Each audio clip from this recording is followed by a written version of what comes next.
नाशिकमध्ये एका राष्ट्रीयकृत बँकेमध्ये बोगस एफडीचा आरोप करत शेतकऱ्यांनी गोंधळ घातल्याची बातमी जी24 तासनं दाखवली होती आणि त्यानंतर तातडीनं पोलिसांनी एफआयआर दाखल केलाय।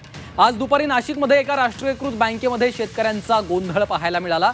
एफडी बोगस निघाल्याचा आरोप करत शेतकऱ्यांनी गोंधळ घातलाय। बँकेतील कर्मचारी आणि एजंट यांनी संगनमतानं शेतकऱ्यांना लाखोंचा गंडा घातल्याचा आरोप करण्यात येतोय। बँकेच्या प्रशासनानं मात्र याबाबत बोलण्यास नकार दिलेला आहे।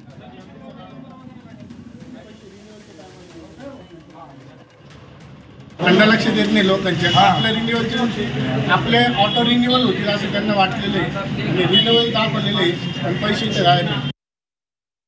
आणि या संदर्भात अधिक माहिती देण्यासाठी आमचे प्रतिनिधी योगेश खरे सध्या आपल्या सोबत फोन लाईन वरून जोडले गेलेले आहेत। योगेश, आपण पाहतो नाशिक मधला एफडी घोटाळा जी24 तासच्या बातमीचा आता हा इम्पॅक्ट पाहायला मिळतोय, काय सांगाल?